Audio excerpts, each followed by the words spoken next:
আসসালামু আলাইকুম। সবাইকে স্বাগত জানাচ্ছি বিডি দর্পণে। আপনাদের সঙ্গে আছি আমি সুরভি দিবা। জুলাই অভ্যুত্থানের সময় মানবতা বিরোধী অপরাধ সংগঠনের দায়ে আন্তর্জাতিক অপরাধ ট্রাইব্যুনালে মৃত্যুদণ্ডপ্রাপ্ত সাবেক প্রধানমন্ত্রী শেখ হাসিনা ও সাবেক স্বরাষ্ট্রমন্ত্রী আসাদুজ্জামান খান কামালকে ভারত থেকে ফিরিয়ে আনতে আইনি পদক্ষেপ নিচ্ছে বাংলাদেশ। ঢাকা ও দিল্লির মধ্যকার প্রত্যর্পণ চুক্তির আওতায় তাদের ফেরত আনতে চিঠি প্রস্তুত করছে পররাষ্ট্র মন্ত্রণালয়। পাশাপাশি আন্তর্জাতিক পুলিশ সংস্থা ইন্টারপোলেও নোটিশ পাঠানোর প্রস্তুতি চলছে।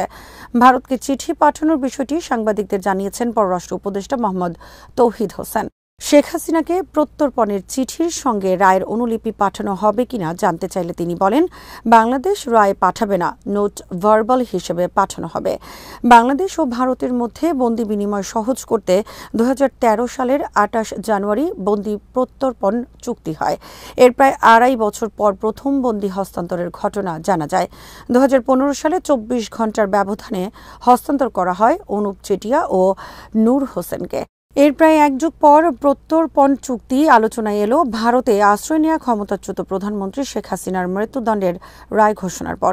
তবে এ চুক্তির অধীনে ভারত শেখ হাসিনা ও আসাদুজ্জামান খানকে ফেরত দেবে কিনা তা নিয়ে একাধিক মত রয়েছে।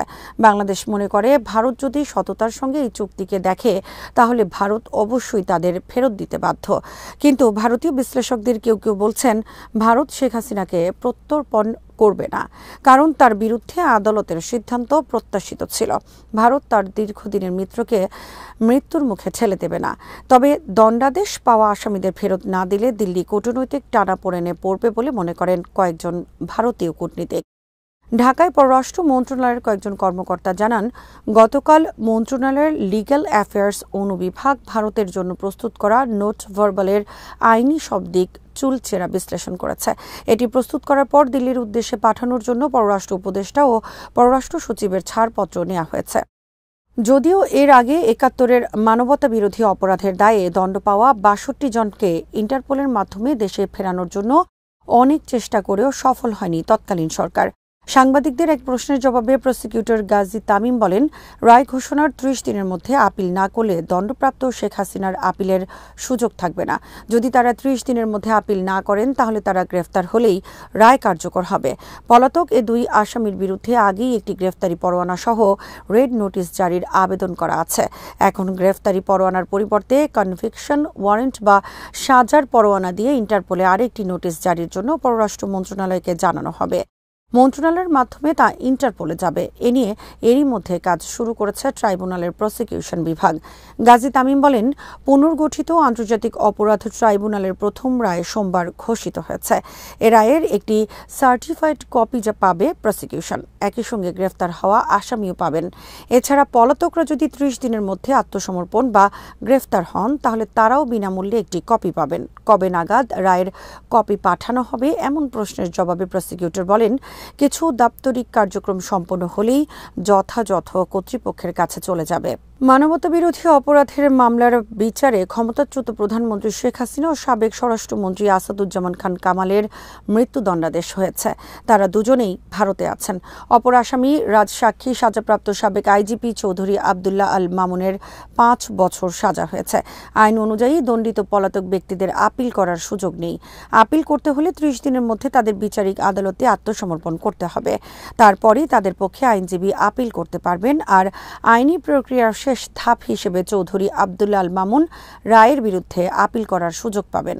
2013 সালের চুক্তিতে অনুচ্ছেদ আছে 12টি। এর মধ্যে 1 ও 2 অনুচ্ছেদে বলা হয়েছে, বিচারিক কর্তৃপক্ষের দ্বারা বিচারাধীন অভিযুক্ত দোষী সাব্যস্ত বা দণ্ড কার্যকরের জন্য যাদের খোঁজ চলছে সেই ব্যক্তিদের রাষ্ট্রের ভূখণ্ডে পাওয়া গেলে প্রত্যর্পণ করতে হবে।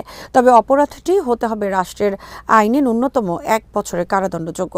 চুক্তির প্রয়োগ কোন ক্ষেত্রে ব্যতিক্রম হবে তা উল্লেখ আছে অনুচ্ছেদ 6-এ। বলা হয়েছে, যদি কোনো অপরাধের ধরন রাজনৈতিক বলে বিবেচিত হয় তাহলে প্রত্যর্পণের অনুরোধ গ্রহণ নাও হতে পারে।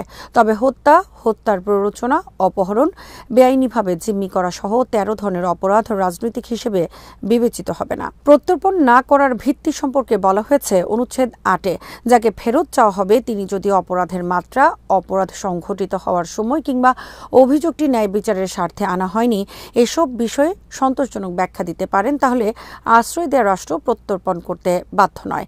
ভারতের পররাষ্ট্র মন্ত্রণালয়ের ওয়েবসাইটের তথ্য অনুযায়ী 2016 সালের 28 জুলাই দ্বিপক্ষীয় প্রত্যর্পণ চুক্তির অনুচ্ছেদ 10-এর 3 নম্বর ধারা সংশোধন করা হয়। পলাতক অপরাধীদের দ্রুত প্রত্যর্পণ নিশ্চিতের জন্য এই সংশোধনী আনা হয়। মূল চুক্তির এই ধারায় উল্লেখ ছিল, প্রত্যর্পণ চাওয়ার ক্ষেত্রে গ্রেফতারি পরোয়ানার সঙ্গে প্রয়োজনীয় প্রমাণ দিতে হবে। সংশোধনী অনুযায়ী শুধু পরোয়ানা থাকলেই প্রত্যর্পণযোগ্য বিবেচিত হবে। এর আগে গত 2রা জুলাই আদালত অবমাননার মামলায় শেখ হাসিনাকে 6 মাসের কারাদণ্ড দেন আন্তর্জাতিক অপরাধ ট্রাইব্যুনাল 1। এরপর তাকে ভারতের কাছে ফেরত চায় ঢাকা, কিন্তু নয়াদিল্লি সেটির আনুষ্ঠানিক জবাব দেয়নি। ভারতের জিন্দাল গ্লোবাল বিশ্ববিদ্যালয়ের দক্ষিণ এশিয়া বিশেষজ্ঞ শ্রীরাধা দত্ত আল জাজিরাকে বলেন, শেখ হাসিনার বিরুদ্ধে আদালতের সিদ্ধান্ত প্রত্যাশিত ছিল, তবে ভারত কখনোই তাকে প্রত্যর্পণ করবে না, কোনো অবস্থাতেই না। ঢাকায় ভারতের সাবেক হাইকমিশনার পিনাক রঞ্জন চক্রবর্তীও একই কথা বলছেন। তার প্রশ্ন, নয়াদিল্লি কিভাবে শেখ হাসিনাকে মৃত্যুর মুখে ঠেলে দিতে পারে? আওয়ামী লীগের সঙ্গে ভারতের আগের শাসকদের এবং শেখ হাসিনার সঙ্গে বর্তমান প্রশাসনের সুসম্পর্কের প্রসঙ্গ উদাহরণ হিসেবে দেখান তিনি। পিনাক রঞ্জন চক্রবর্তী বলেন, শেখ হাসিনা তার মেয়াদে ভারতের প্রতি বন্ধুসুলভ মনোভাব দেখিয়েছেন। এখন ভারতের পক্ষ থেকেও নৈতিক অবস্থান নেওয়া জরুরি হয়ে পড়েছে। প্রত্যর্পণ প্রত্যাখ্যান হলে কি হবে? বিবিসির গ্লোবাল অ্যাফেয়ার্স বিষয়ক প্রতিবেদক অম্বরাসন এথিরাজনের মতে, ঢাকার কাছে বিরূপ কূটনৈতিক সংকেত যাবে, যা দুই দেশের সম্পর্ককে আরও চাপের মুখে ফেলবে। আর অনুরোধ মেনে নেয়ার মানে হলো দীর্ঘদিনের ঘনিষ্ঠ মিত্রকে উপেক্ষা করা। ফলে ভারতকে এখন খুবই সংবেদনশীল ও ভারসাম্যপূর্ণ পথে হাঁটতে হবে।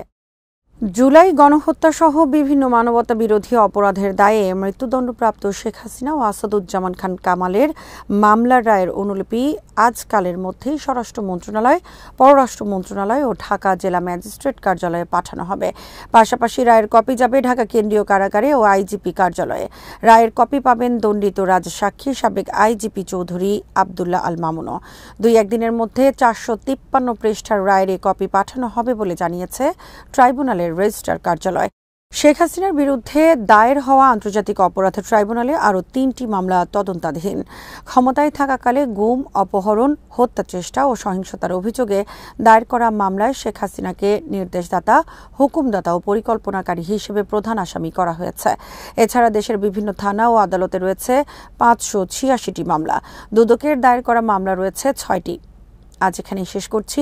সবাই ভালো থাকুন, সুস্থ থাকুন আর দেখতে থাকুন বিডি দর্পণ। চ্যানেলটি ভালো লাগলে সাবস্ক্রাইব করুন। সংযুক্ত থাকুন আমাদের ফেসবুক পেজে। আল্লাহ হাফেজ।